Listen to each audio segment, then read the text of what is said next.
తల్లి దాను నువ్వు డ్యాన్స్ చేసావు కదా ఇందాక. దా తల్లి మమ్మీ. ఏం పేరు నీ పేరు తల్లి? ఏం పేరు అమ్మ? హర్షిని. ఏం చదువుతున్నావు? 7th class. తల్లి ఇందాక గాజులు వేసుకుని మంచిగా పట్టు బట్టలు కట్టుకుని నీట్గా, ఇప్పుడు గాజులు స్కూల్లో వేసుకునేవారు. ఈ మెల్లో హనుమంతుడు కవర్ అయిపోతుందా స్కూల్కి వెళ్ళినప్పుడు? అలా కనబడుతుందా? You didn't understand. ఈ హనుమంతుడు ఉన్నాడు కదా, స్కూల్కి వెళ్ళినప్పుడు ఇలా విజిబుల్గా కనబడుతుందా, లేకపోతే పైన టై పెట్టేస్తారా? అర్థమైందా? ఆ టై పెడతారు కాబట్టి అది కనబడదు కాబట్టి మెల్లో ఉంది. కనబడే గాజులు ఉండకూడదు. బొట్టు పెట్టుకోవచ్చా స్కూల్లో? కొద్ది రోజుల తర్వాత తీసేస్తారు వాళ్ళ మెజారిటీ పెరిగాక. లెన్స్ కార్టోడు చూసారా మొన్న? లెన్స్ కార్టోడు వాడి షాపుల్లో పనిచేసే వాళ్ళకి బురకాలు ఉండొచ్చు, కానీ బొట్టు ఉండకూడదు, తాలి బొట్టు ఉండకూడదు. ఏం రోగం వచ్చింది మీకు గుర్తుందా? ఒక 5 ఏళ్ల క్రితం 6 ఏళ్ల క్రితం ఏది ఈ ఎగ్జామ్స్ రాయడానికి వస్తే నీటికో ఇంకో దానికో ఆడవాళ్ళు పుస్తెల తాడు తీసి మొగుళ్ళు దాన్ని పట్టు కూర్చోవాలా. ఏ దేశంలో ఉన్నాం మనం? అది బురకాయ వేసుకుని పోవచ్చా? అందులో ఏం పెట్టుకోవచ్చో? ఏది మన మెజారిటీ హిందూ దేశమైనా ఇది? మన దేశంలో మన స్త్రీలు ఎప్పుడు తాలిబొట్టు తీయాలి అంటే ఇప్పుడు సెలబ్రిటీస్ గురించి మాట్లాడకండి. వాళ్ళు కూడా పెళ్ళి అయింది కదా అని వాళ్ళు ఏదో బొమ్మల్లాగా ఉంటారంతే. వాళ్ళ పిల్లలనే కండరో అద్దె గర్భము, దాన్ని ఇంగ్లీష్లో సరోగసి. అవునా? నెప్పుడు పడదో, మొయ్యక్కర్లేదు. ఏం సినిమాది? మన పండగ మధ్యలో సాంగు పాడే ప్రశ్నే లేదు. 10 నెలలు నిన్ను మోసి పాలిచ్చి, ఆ సాంగ్ పాడే అవకాశమే లేదు. వాళ్ళ పేర్లు అవి చెప్పను, కానీ వాళ్ళ అమ్మలు కానీ అమ్మలు సినిమా రంగంలో బొమ్మలు. అర్థమైందా? వాళ్ళ గురించి కాదు. మీరంతా 9 నెలలు మోసి కన్న తల్లులు కాబట్టి వీళ్ళ భవిష్యత్తును దృష్టిలో పెట్టుకుని గాజులు ఎందుకు వేసుకోవాలో చెప్పవలసిన బాధ్యత ఉందా లేదా? ఎందుకు తెలియదు ఈ పిల్లకి? ఈ పిల్ల తప్ప? ఈ పిల్ల తప్ప? స్కూల్లో చెప్పరు. ఎవరు చెప్పాలి? ఎప్పుడు నా కాళ్ళకి పసుపు రాసిందా మీ అమ్మ? ఎప్పుడు? శ్రావణ మాసం వచ్చినప్పుడు. అప్పుడు అదే ఫెస్టివల్ అంటే. ఆ శ్రావణ మాసం గురించి గరికపాటి వారు చెప్తారు. ఏంటంటే ఆడవాళ్ళకి నగలు, మగవాళ్ళకి శనగలు. తెలుసా శనగలు? అమ్మో శనగలు తెలుసు. నగలు లేకపోయినా పర్లేదు, శనగలు ఉండాలి. సరే, మరి గాజులు ఎందుకు వేసుకోవాలో ఏమన్నా చెప్తారా పెద్దోళ్ళు? ఒక్కరు పిల్లలు చెప్పినా పర్లేదు. పురుషులేనా? మళ్ళీ పురుష్ అనాలి. ఎవరు తల్లి చెప్తే బాగుంటుంది. అది చెప్పలేకపోతే నువ్వు చెప్పు. ఎవరు లేరా అమ్మ? అమ్మ ఒక్క అమ్మ కూడా నాకు కాసేపట్లో వార్నింగ్ వెళ్ళిస్తారు. అమ్మ చెప్పండి, మైక్ ఇస్తారా ఆవిడకి? గాజులు ఎందుకు వేసుకోవాలో ఈ లోపల అందరూ మంత్రం చెప్పండి. మైక్ ఇవ్వండి ఆవిడకి. హరే కృష్ణ. అందరు 2 చేతులు పైకి చెప్పండి, హరే కృష్ణ. ఏమండి భోజనాలు పెడుతున్నారా? ఏర్పాట్లేదు. వేడివేడిగా వాడికి పెద్ద తిప్పుతున్నాడు, పెద్ద గంటి తిప్పుతున్నాడు మనోడు. చెప్పండి, హరే కృష్ణ హరే కృష్ణ కృష్ణ కృష్ణ హరే హరే హరే రామ హరే రామ రామ రామ హరే హరే జై శ్రీరామ్. ఇది అయిపోతే నేను కృష్ణుడు కథ చెప్పేస్తాను. సగం మీరు తినేసి వెళ్ళిపోదురు. ఎవరు చెప్పండి అమ్మా, ఎందుకు గాజులు చేసుకోవాలి ఆడపిల్లలు? మైక్ వినపట్లే. హలో హలో గట్టిగా. గాజులు అమ్మవారికి పూజించినట్టు బొట్టు పెట్టుకోవాలి, గాజులు వేసుకోవాలి, పసుపు పెట్టుకోవాలి. ఇప్పుడు అమ్మలకు చెప్తే టీచర్లు వద్దంటున్నారని పెడతలేరు. వాళ్ళని మమ్మల్ని బెదిరిస్తున్నారు. అట్లా అందరూ మంచిగా పూజించుకొని మంచిగా తల్లులు వెళ్ళాలి. వెళ్తే మంచిగా ఉంటుంది. మగవాళ్ళకు కూడా మనం బొట్టు గాజులు పెట్టుకుంటే వాళ్ళకు హౌస్ మంచిగా ఎరుగుతుంటుంది. థ్యాంక్ యూ అమ్మా. భారత్ మాతాకి. నువ్వు సైంటిఫిక్గా చెప్తావు కదా, దాని అన్న ఏం పేరు? అమ్మ ఆధ్యాత్మికంగా చెప్పింది. ఏం పేరు? వీరా. వీరావేశంతో వీరా చెప్తారు. ఇప్పుడు మన ధర్మంలో ప్రతిదీ సైన్సేనండి. యాక్చువల్గా గాజులు ఎందుకు వేసుకోవాలంటే సుఖప్రసవం అవ్వడానికి.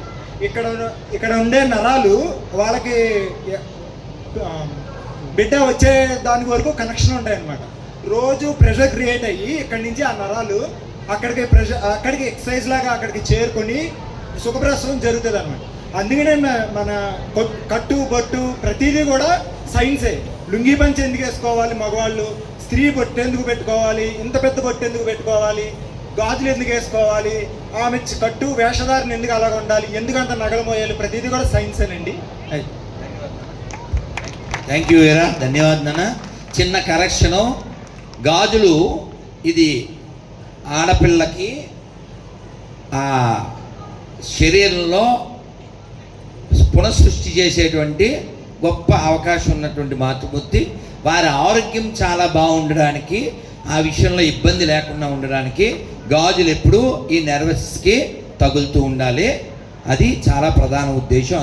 అందువలన మన పెద్దవాళ్ళు ఇంటి ముందు కల్లాపి చల్లినా, చేతులకి గాజులు వేసుకోమన్నా, లేదు బొట్టు పెట్టుకోమన్నా, పసుపు రాసుకోమన్నా, ఇంటి ముందు ముగ్గు వేసినా ప్రతి దాని వెనకాల ఒక సైన్సు, ఒక సెన్సు ఉంది. అది మనం గ్రహించాలి. నేను ఆస్ట్రేలియా వెళ్ళినప్పుడు కూడా ఈ మామిడి తోరణాలు ఎందుకు కడతారు అనేది అక్కడ ఒక మంత్రికి ఎక్స్ప్లెయిన్ చేస్తే ఆవిడ చాలా ఆనందపడి ఆవిడ ట్విట్టర్లో, ఫేస్బుక్లో ఆవిడ దాన్ని మెన్షన్ చేయడం జరిగింది. మనది మర్చిపోతే మన ఎవడూ రక్షించడండి. ప్రపంచంలో 200 పైగా దేశాలున్నాయి. కేవలం మన దేశంలో మాత్రమే అందరిలోనూ భగవంతుని చూసేటువంటి లక్షణం ఉంది. అందుకే మనం గోవుని జస్ట్ జంతువు అనం, ఏమంటాం?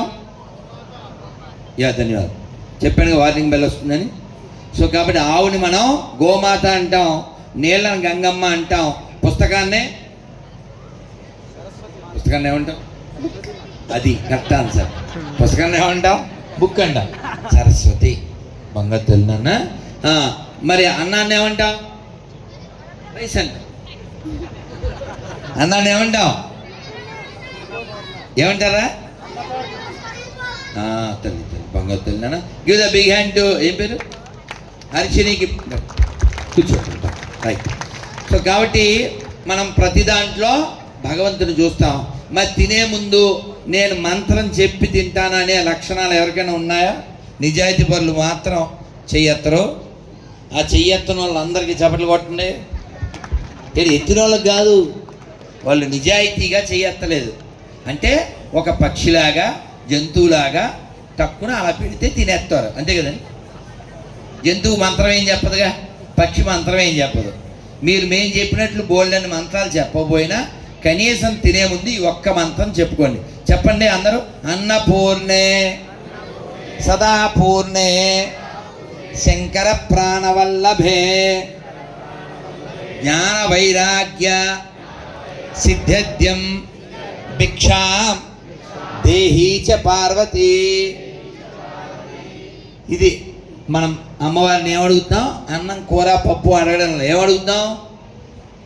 జ్ఞానము, వైరాగ్యము అడుగుతున్నాం. మీ అందరికీ రిక్వెస్ట్ ఏంటంటే, శ్రీధర్ గారు మొన్న ఎల్బీ నగర్ వచ్చి పిలిచారు, ఫోన్లో పిలిచారు, మళ్ళీ నిన్న వచ్చి మమ్మల్ని రిసీవ్ చేసుకున్నారు. సో మీరందరూ కూడా ఈ హిందూ సమ్మేళనం యొక్క ఉద్దేశం గ్రహించండి. మనం మనలా జీవించాలి. మనం మనలా ఎలా జీవించాలో మన పెద్దలు చెప్పారు. పొద్దున్న లేచిన వెంటనే ఫోన్ ముట్టకండి, ఫోన్ రాత్రే సైలెంట్లో పెట్టండి, గుడ్డివాడిలా జీవించకండి. గుడ్డోడు అంటే తెలీదా? పొద్దున్న మెలుగు రాగానే ఈ గుడ్డోడు ఏం చేస్తాడు? మెలుగు రాగానే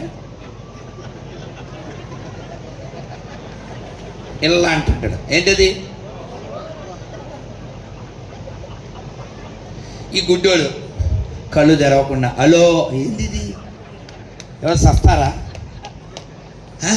మొన్న ఎల్బీనార్ బంగారేశ్వరం గారి దగ్గర చూస్తుంటే మేము ఏదో కారులో వస్తున్నాం, క్యాబు, వాడు ఇలా పెట్టుకుని క్రాస్ తిరుగుతున్నాడు. గుద్దేమని చెప్పాను. అంత కోపం వచ్చింది. టర్నింగ్ తిరుగుతూ వీడు సెల్ల మాట్లాడాలా? ఇంత నిర్లక్ష్యంగా ఉన్నాం. కాదు, పొద్దున్న లేవగానే చెప్పండి అందరూ, ఒక 5 నిమిషాలు అటు ఇటుగా మనం పూర్తి చేద్దాం. 2 చేతులు చూసుకోండి ఒకసారి, చెప్పండి హరి హరి హరి హరి హరి హరి హరి హరి పొద్దున్న లేవగానే హరి హరి హరి హరి హరి అంటూ లేవాలి. ఎందుకని? ఏదో రోజు హరి అంటాం కాబట్టి. ఇది పాయింట్. ఎప్పుడన్నా లేచిపోతావా? ఎందుకు లేచిపోతాం? టైం అయిపోతే లేచిపోతాం. ఇవేమో గ్యారంటీ ఉందా? గ్యారంటీగా వచ్చేది చావు, గ్యారంటీ లేనిది బతుకు. అర్థమైందా? గ్యారంటీ లేని దానికోసం మేడలు, కార్లు, డబ్బులు, బంగారం, లాకర్లు, కానీ ఫైనల్లీ నువ్వు జోకర్ అయిపోతావు. ఖచ్చితంగా వచ్చేది చావు. అది వచ్చే లోపల మనం తెలుసుకోవాలి. అందుకని పొద్దున్న లేవగానే హరిహరి అంటూ లేవండి. అలాగే స్నానం చేసిన తర్వాత, బొట్టు పెట్టుకున్న తర్వాత ఒక్క కొద్ది నిమిషాల పాటు మంత్రం చేయండి, లేదా ఓంకారం చేయండి. ఒక్క 3 సార్లు దీర్ఘంగా చెప్పండి. ఓ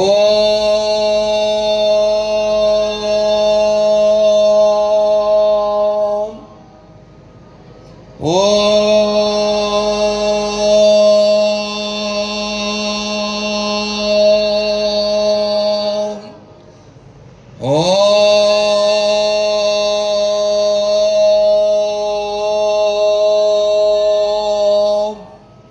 ఖాళీ గడుపుతో చెయ్యాలి. విష్ణు సహస్రనామం చేయండి, భగవద్గీత చదవండి. నాకైతే కంపల్సరీ ఖచ్చితంగా భగవద్గీత 12వ అధ్యాయం చదివితేనే మాట్లాడతాను. అది నా నియమం. అలా ఒక నియమం పెట్టుకోండి. అది భగవద్గీత కావచ్చు, లేదు ఓంకారం 21 సార్లు, 54 సార్లు, లేదు చక్కగా చెప్పండి. హరే కృష్ణ హరే కృష్ణ కృష్ణ కృష్ణ హరే హరే హరే రామ హరే రామ రామ రామ హరే హరే. డబ్బులేం ఖర్చవు. ఇది ఉపనిషత్తుల్లో చెప్పారు, కలి సంతరణ ఉపనిషత్తులో. కాబట్టి ఈ మంత్రాన్ని రోజు జపం చేయండి. కలి యొక్క దోషాలు పోతాయి. అలాగే ఖచ్చితంగా వారానికి ఒక రోజు కూర్చోండి. భగవద్గీత, రామాయణం, భాగవతం, మహాభారతం ఏదైనా ఒక గ్రంథం ఒక్కొక్కరు ఒక్కొక్క పేరా కానీ ఒక్కొక్క పేజీ కానీ చదవండి, డిస్కస్ చేయండి. మీ పిల్లలు, మీ మానసిక ఆరోగ్యం, మీ ఆధ్యాత్మిక ఆరోగ్యం, మీ శారీరక ఆరోగ్యం ఇవన్నీ ఉంటాయి. అంతేగాని ఎవరికాడు సెల్ల చూసుకుంటూ ఉంటే, స్విగ్గీ జొమాటోలో ఆర్డర్ ఇచ్చేస్తూ ఉంటే ఎవడు బాగు చేస్తాడండి? మనం ఎవరిని ప్రేమించకపోయినా మనం ప్రేమించుకోవాలి కదా. ఎందుకని? చావు వచ్చినప్పుడు ఎవరు మనతో రారు. అందరూ నమస్కారం మొదలు పెట్టి మళ్ళీ చెప్పండి. కాలక్షేపో కాలక్షేపో న కర్తవ్యం క్షీణమాయు దినే దినే యమస్య కరుణా నాస్తి ధర్మస్య త్వరితగతి. అంటే ఏమిటి అర్థం? ఎముడు వచ్చేస్తాడు, ఆయనకి ఏం దయ ఉండదు. అందుకని సమయాన్ని వ్యర్థం చేయకండి. ఆయుర్దాయం కొంచెం కొంచెం గడిచిపోతుంది. ఏం చేయాలి మరి? కర్తవ్యం ధర్మ సంగ్రహ. మన కర్తవ్యం ఏంటో మనం చెయ్యాలి. ఏమిటి మన కర్తవ్యం? హిందూగా జీవించడం, హిందూగా మరణించడం, ఇతరులకి ఈ తత్వాన్ని బోధించడం. మనకే భౌతిక శ్లోకం రాకపోతే ఇంకోళ్ళకి ఎలా చెప్తాం మనం? 15వ అధ్యాయంలో 15వ శ్లోకం ప్రతి ఒక్కరూ నేర్చుకోండి, చాలా ఈజీగా వస్తుంది. ఉంటే భౌతికగీతలో దాన్ని మనం తెరిస్తే కనబడుతుంది, మనం చదవాలి. ఏముంది అందులో? భౌతికగీతలో 15వ అధ్యాయంలో ఎవరైనా చదివారా ఒకసారైనా? ఇది మన పరిస్థితి.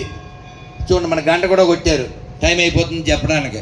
జై వీరబ్రహ్మేంద్ర స్వామికి, గోవిందమాంబకి కదా. వీరబ్రహ్మేంద్ర స్వామి వారు 400 ఏళ్ల క్రితం అక్కడ కందిమల్ల అయిపోయి అక్కడ పుట్టి ఆయన ఎన్నో మహిమలు చూపించారు.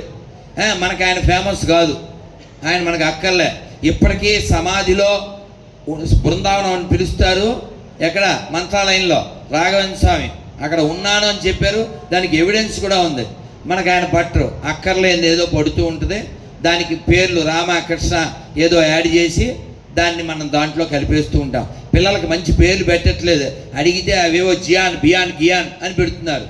ముకుంద అని పెట్టచ్చు, మాధవ అని పెట్టచ్చు, మహాదేవ అని పెట్టచ్చు. మంచి పేర్లు పెట్టండి. ఆడపిల్లలకి అమ్మవారి పేర్లు పెట్టండి. ప్రతిదానికి తల్లి అక్కర్లే, గూగుల్ తల్లే. చాగంటి గారు ఎక్కడికో వెళ్తే వాళ్ళ అమ్మ పిలిచిందంట టింకు టింకు అని. వాడు వచ్చాడు, పక్కింటి కుక్క వచ్చింది. ఎందుకని? Both call Tinku, both go to sink, because there is no link. అందుకే మంచి పేర్లు పెట్టండి, ఆ పేర్లతో పిలవండి. మీకు ఎన్నో చెప్పాలని ఉన్నప్పటికీ సమయం చాలా తక్కువ ఉంది కాబట్టి ఈ ఒక్క మొక్క మీరు చెప్పాలి.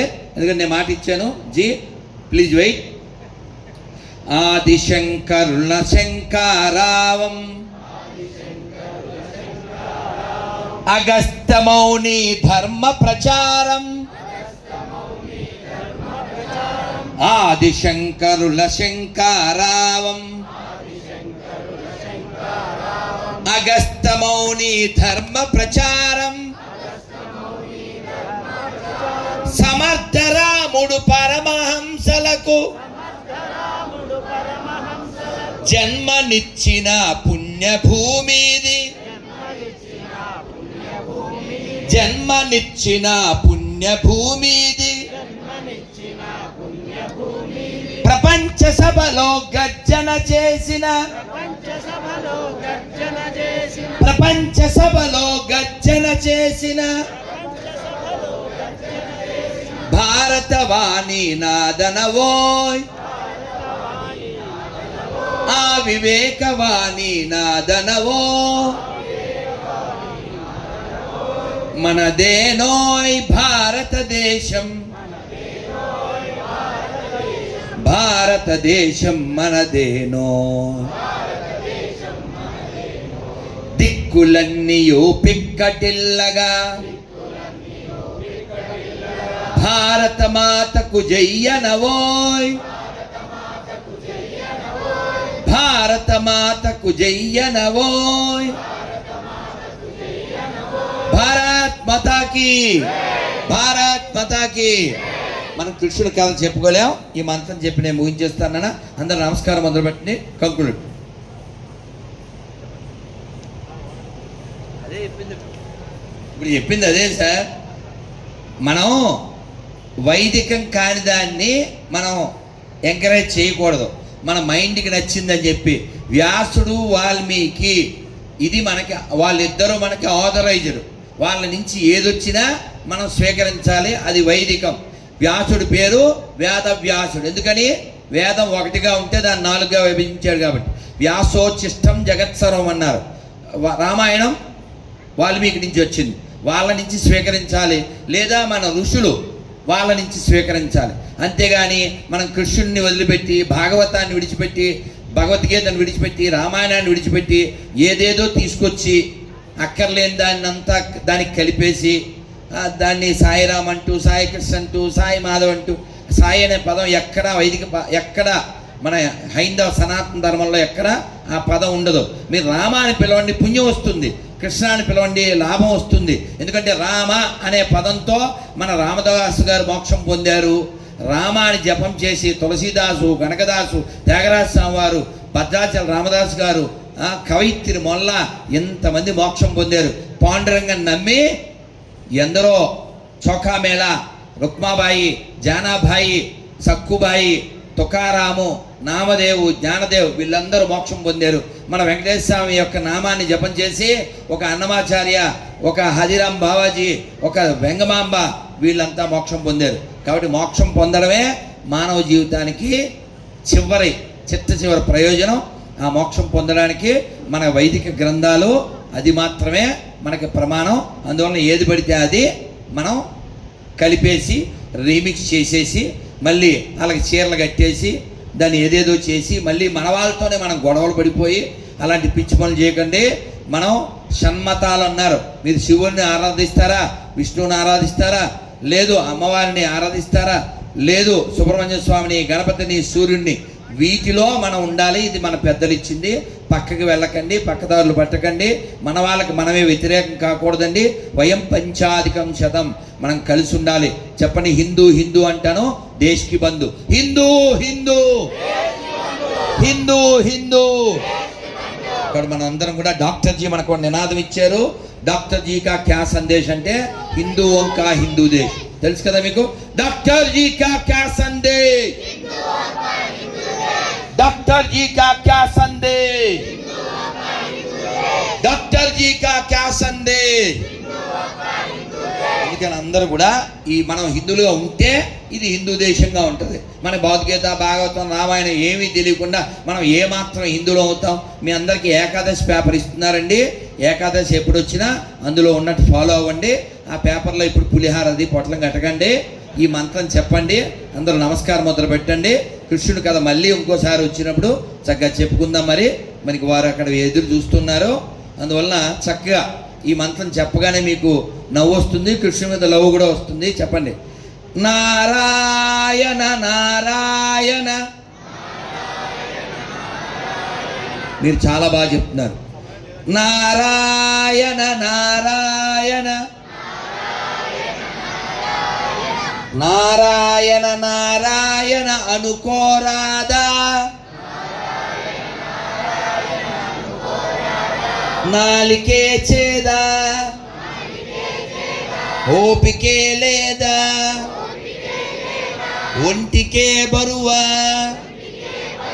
ఇప్పుడు చప్పట్లు కొడుతూ కృష్ణ అంటే కష్టము లేదు, అచ్యుత అంటే ఆపద రాదు,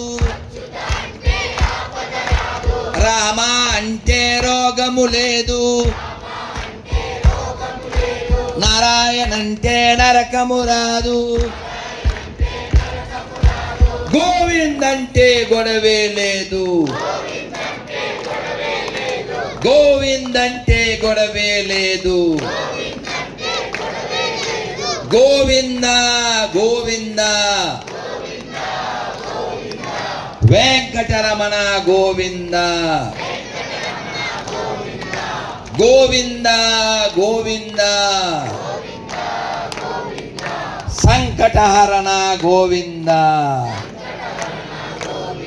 ఇప్పుడు చెప్పండి, మీకు గోవిందుడు కావాలా, గొడవలు కావాలా, అచ్యుతుడు కావాలా, ఆపదలు కావాలా, రాముడు కావాలా, రోగం కావాలా, నారాయణుడు కావాలా, నరకం కావాలా, కృష్ణుడు కావాలా, కష్టం కావాలా? మీకేం కావాలో మీకు తెలుసు, ఎలా సంపాదించాలో మీకు తెలుసు. ఇప్పుడు భోజనంలో పోస్తారు పులుసు, ఇంకా మాట్లాడితేనే అయిపోతాను అలుసు. శ్రీమద్ రమారమణ గోవింద, భారత్ మాతాకి. ధన్యవాద్ జీ, కొంత సమయం తీసుకున్నాను, క్షమించాలి.